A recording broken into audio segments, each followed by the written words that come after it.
ในวัดบุญร้อยวันให้5 เมคำพูดสุนสวัสดิ์กุฏิวัดลาวโมริโนวาเลเมืองโมริโนรัฐแคลิฟอร์เนียแชมชิปวันที่29ต้องพันต้อง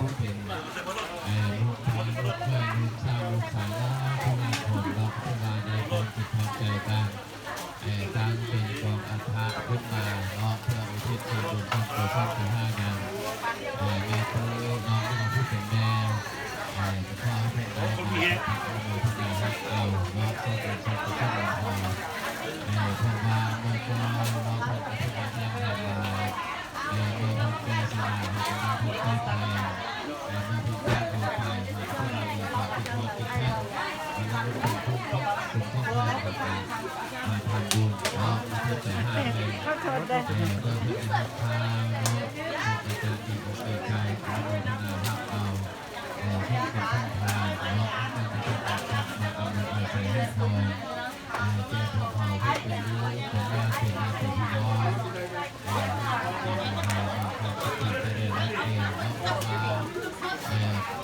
ความกตัญญูนั้นที่ว่าเป็นความหมายของคนดีเนาะที่น้องก็ดีเห็นความ ไล่คน ผู้ดีที่ถูกใจเราเป็นผู้ดีความกตัญญูกตเวทีคนที่มีความกตัญญูพ่อตัวแม่จะไปดูซ้ายก็ตามก็จะเห็นให้เราจัดการในสถานที่ที่ถูกต้อง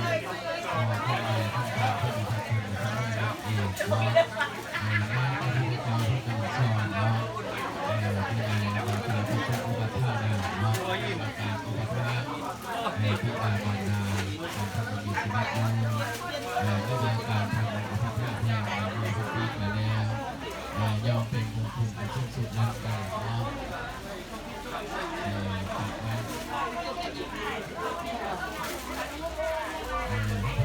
จับท่านถึงเวลาเซ็นดีก็ได้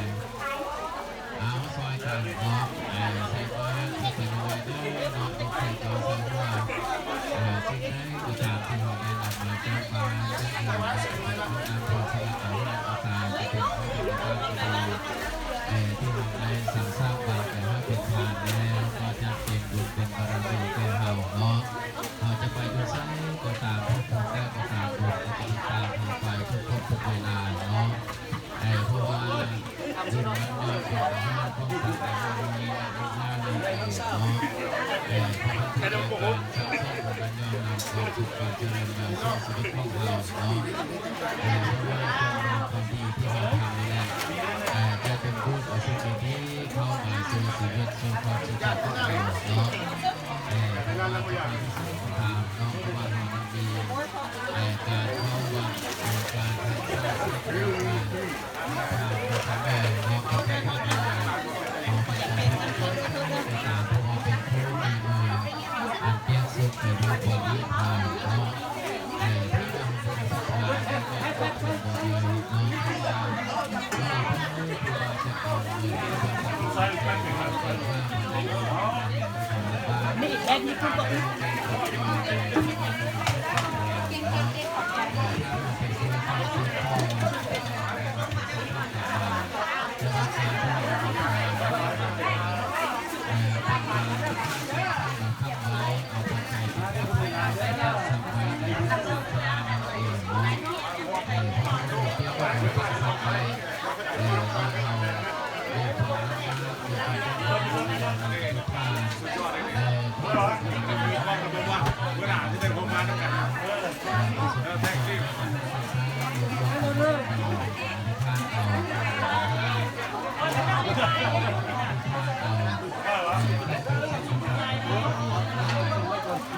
พอรวมกัน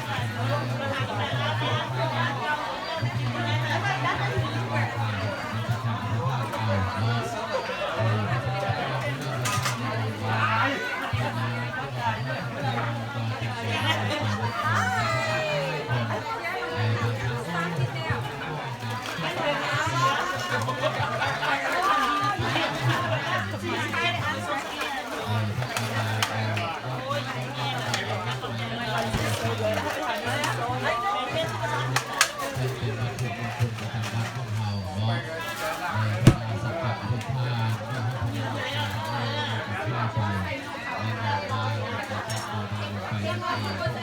เราเบิ่งว่าการเรียนรู้ของเราที่เราเนาะ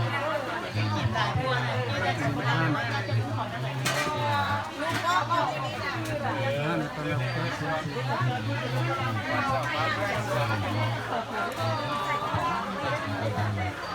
การสังสมบุญของเราการนกกับสัมภาพวกเราในภาคในการเกณฑ์ใจแล้วและการทุกการเดียวมันสามารถทำให้เราได้กับตัวเองนั่นเองเนาะเอาซอยกันเนาะถ้ายกมือกันห้าไปเข้ามาร่วมแล้วซอยกัน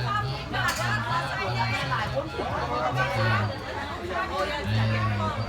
ช่วยกันคนละคนละเดินเนาะนี่คือเรื่องของการจะมีอกใจให้ลูกหลานตั้งจิตตั้งใจในการศึกษาให้เราชีวิตดูลูกหลานในดิบในดีในการทำงานเข้ามาสร้างคุณสมบัติส้นคือความเป็นอกใจภูมิใจที่มา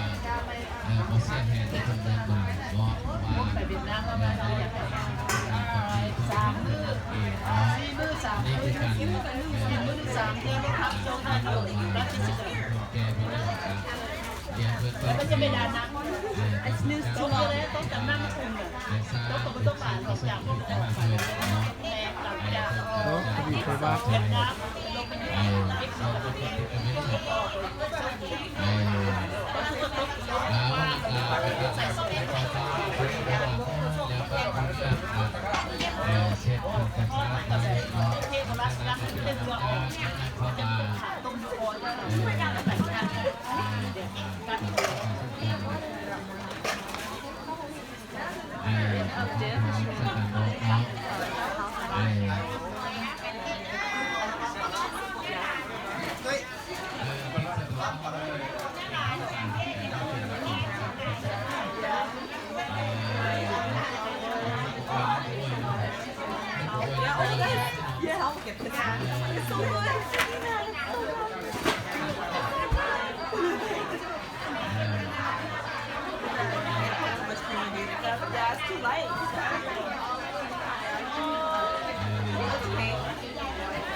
ไม่เห็นพวกนี้แกไม่เห็น เราไว้พุ่งที่ผาเก้าทำถวายเนาะ